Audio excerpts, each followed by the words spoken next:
Senator Tom Cotton of Arkansas. Senator Cotton, welcome. Always good to have you. Thank you, Hugh. It's good to be back on with you. What do you expect tonight from both candidates and the moderators? Well, Hugh, the last time Donald Trump took a presidential debate stage, he ended the other candidacy. I'm not sure we're going to see quite such a resounding victory, unprecedented in the history of modern presidential debates. But I do expect President Trump will win handily because he's going to expose Kamala Harris's radical record. You know, she wants you to believe that she was born in Berkeley and grew up in Montreal and all of a sudden sprung forth fully formed as a presidential candidate, and just gloss over the fact that she's been Joe Biden's wingman for a failed 4 years in the White House, or that for 4 years in the U.S. Senate, she was the most liberal senator, which is hard to do when you're serving with Bernie Sanders. And before that, she was a soft-on-crime, open borders attorney general for the state of California. So many Americans don't know these things yet about Kamala Harris. She's only been a candidate now in her own right for about 6 weeks. I believe President Trump will expose her radical record and reveal to the American people that she is what she always has been, a dangerous San Francisco liberal. Senator Cotton, your buddy in the Senate, Bernie Sanders, and I don't know if he's your buddy, he's your colleague in the Senate, he actually did us a solid, us being people who want Trump to win, by saying out loud the quiet part, which is she hasn't changed. She really does believe in Bernie's agenda. It was quite a remarkable moment a couple of days ago on a Sunday morning show when Bernie Sanders did say the quiet part out loud that Kamala Harris hasn't changed her stripes at all. She is a San Francisco liberal. She is simply changing her tune momentarily to get elected because she knows her record is unpopular. And I make this point all the time, Hugh. Kamala Harris is not flip-flopping. Kamala Harris is lying. Look, she has always been a San Francisco liberal. She only has begun to change her tune in the last 6 weeks. Take her position, for instance, on the electric vehicle mandate.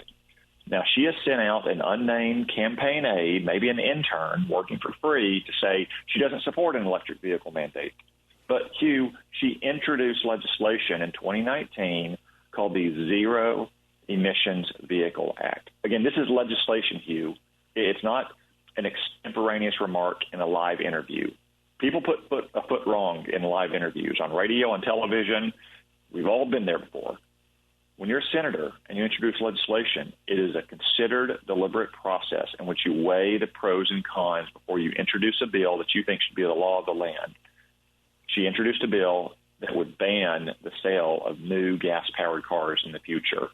What are the American people justified in assuming? That an unnamed aide now represents her position, or that the law that she introduced represents her position? And I could go down the line, Hugh, on decriminalizing illegal immigration, or raising taxes, or taking away your health insurance on the job, or just revealed last night on CNN, apparently paying for transgendered transition surgery with your tax dollars for illegal aliens in this country. I have that clip, Senator Cotton, and it's 3 minutes and 32 seconds, but I'm going to play it because we have time, and then I want to talk to you about it.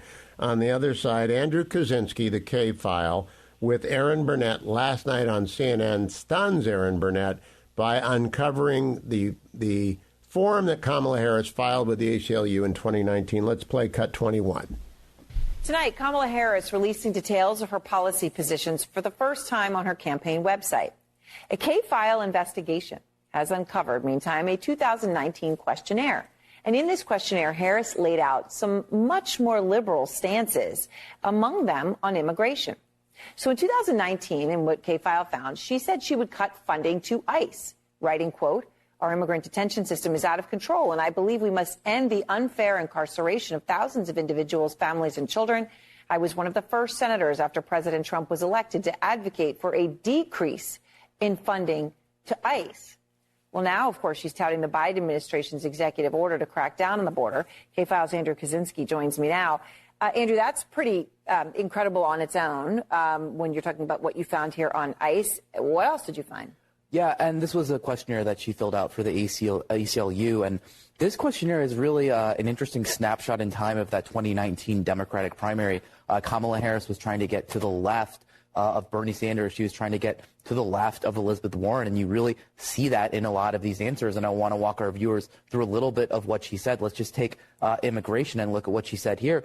she said on immigration, she made this open-ended pledge to end immigrant detention. She said she supported taxpayer-funded gender transition surgeries for detained migrants. She also said she taxpayer-funded gender transition surgeries for detained migrants. She actually said she supported that. She both wrote and answered in the affirmative when she was asked this. Oh. And she said she also supported it for federal prisoners. Now, she also pledged to slash immigration detention by 50%, close all family and private facilities, and decrease funding for ICE, and then the end ICE detainers with local law enforcement. I mean, these are things that, you know, it would be hard to think that you would come up with taxpayer funding gender transitions for detained migrants, and yet this, as you say, written and verbally. You know, what else, you know, did you find?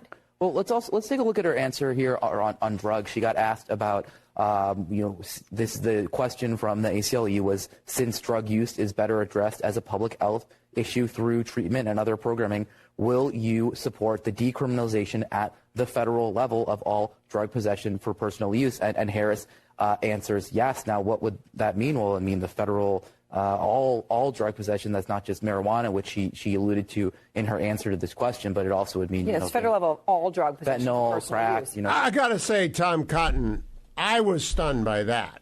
In 2019, we knew about fentanyl. I just cannot believe about that question. Yeah, I mean, Hugh, credit where credit is due for CNN for running such a segment. You know, if I said those things or if Fox News ran a segment like that, I'm sure CNN would be fact-checking them, saying that they're false. But it's all there in black and white, Hugh. This is the point I've been making for 6 weeks. Kamala Harris is a radical San Francisco liberal. She wants to use your tax dollars to pay for gender transition surgery for illegal aliens. She wants to decriminalize, not just say a small amount of marijuana for personal consumption in your home, all drugs, crack cocaine, heroin, fentanyl. This is who she is. Now, again, she can try to hide all she wants from her record, or she can finally put up an issues page on her website that is literally copy and pasted from Joe Biden's campaign agenda. But she's always been a San Francisco liberal. That's what she always will be, no matter what she says in the next 8 weeks. Now, Senator, the big test tonight, there are two. Donald Trump has to stay on message, and he tends 2 minutes a long time, and he likes to give longer answers than that. But even more importantly, what do the moderators ask? I don't know David Muir. I've never worked with him, or Lindsey Davis. I don't know them. I do have 5 presidential debates with networks, and it's a group effort. I doubt there's one person in the room preparing the debate who will vote for Donald Trump. Never occurred to me that anyone at CNN would or anyone at NBC would, and therefore they're blue biased to begin with. Do you think they can avoid a Bud Light moment tonight? So Hugh, I've got a couple suggestions for the moderators. You know, I've been out on the campaign trail over the last 2 weeks, helping our great candidates like Bernie Moreno in Ohio and Tim Sheehy in Montana, Sam Brown in Nevada. I'll be out soon with Mike Rogers in Michigan and elsewhere. It's always refreshing when you talk to local reporters who aren't part of the D.C. bubble, because they ask straightforward questions that allow the candidates to explain their positions for the most part. Obviously, you can get some bias locally, too, but for the most part, reporters will simply ask, what's your solution to bring down prices? How would you stop illegal immigration? So I hope the moderators, rather than asking a bunch of long-winded prosecutorial cross-examination questions, will simply say to these candidates, what are you going to do to close the border? What's your plan to get our deficit under control? And let the candidates explain where they stand.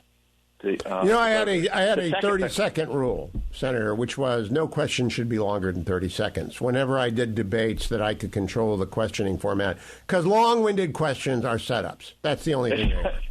Well, it kind of reminds me of the old joke at town halls or other forums whenever the folks open it up for questions, that your question should have come in the form of 2 sentences. The first sentence should end in a question mark. The second sentence should be thank you. But no, so the moderators would be well served if they simply ask open-ended questions that allow the candidates to explain their positions and contrast their records. How will you bring down prices? What will you do with the tax bill expiring next year? How will you secure our border? That's one recommendation. The second recommendation to you is that this is the presidency. This is the job to be commander-in-chief. Of all the things Kamala Harris has hit out on and tried to avoid questions on, it's what she would do as the commander-in-chief, as the chief crafter of American foreign policy. We know what Donald Trump will do. 4 years, it brought peace and prosperity. Maybe you don't like his tweets or his manner, but no one can doubt that there was not a war in Ukraine. There was not a slaughter of 1,200 Jews in Israel. He didn't have Iran on the march all throughout the Middle East for 4 years. He can explain what he'll do to solve some of those crises. Kamala Harris really needs to answer, for instance, for her role in the Afghanistan humiliation and how she's going to respond to these crises around the world. This is an important moment. It may be the only presidential debate we have. Traditionally, there's three, and one is dedicated to foreign policy. So I really hope the moderators spend a healthy amount of time on foreign policy and national security tonight. Last question, Senator. I would bet everything on two things, that she'll use the word convicted and felon more than 20 times, and the moderators, but that she'll also say, Donald Trump, you killed the bipartisan border bill. There was no bipartisan border bill. How would you recommend President Trump answer? We have a minute. Look, the reason we have a wide open border, why we have more than 10 million illegal aliens flooding into this country, while in some towns like Springfield, Ohio, you have them swamping schools and housing and health care facilities, is because Kamala Harris and Joe Biden opened the border. They are responsible for this crisis, not some hypothetical bill that didn't pass a single chamber of Congress at some point during the Biden administration. That is Kamala Harris's record on the border. President Trump's record on the border, by contrast, when he was president, was to secure it and to force other countries to help us contain the flow of these migrants. Thank you, Senator Cotton. Look forward to hearing your reaction. I'll be looking for it online tonight on X at Send Tom Cotton. Don't go anywhere, America. I'll be right back on